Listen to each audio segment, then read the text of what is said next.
మరి తుఫాను సంబంధించి మరి ఉయ్యూరు మున్సిపాలిటీలో మరి అవినీతి ఆరోపణలు చేశారు ఉద్యోగస్తుల మీద.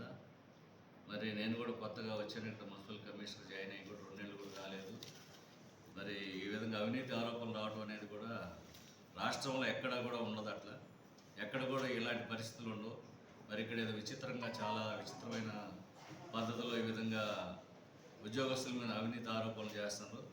అది మంచి పద్ధతి కాదు అది. మరి వాటికి సంబంధించి గౌరవ రాష్ట్ర ప్రభుత్వం, అదేవిధంగా గౌరవ కలెక్టర్ గారు, మరి మెంతా తుఫాన్ అనేది ఎంత తీవ్రంగా ఉందో ప్రజలందరికీ మనందరికీ తెలుసు. దానికి ముందస్తుగా కొంత అమౌంట్ తీసుకొని కౌన్సిల్లో పెట్టాము, అంతేగాని వాటి వర్క్స్ కూడా జరగలేదు. ఇంతవరకు బిల్లులు కూడా సబ్మిట్ చేయలేదు, నా దగ్గర కూడా ఇంతవరకు రాలేదు. అంతే అంచనా ప్రిపేర్ చేసి మరి కౌన్సిల్ దృష్టికి పెట్టాము తప్పితే ఎంత ఖర్చు అయిందని కూడా మేము ఎక్కడ ఇది కాలేదు, ఆ బిల్లులే కాలేదు. మరి అవినీతి ఆరోపణలు ఏంటో విచిత్రంగా ఉంది నాకు మటుకు. మరి ఈ విధంగా చాలా డెవలప్మెంట్ అయింది ఇది. మరి నగర పంచాయతీ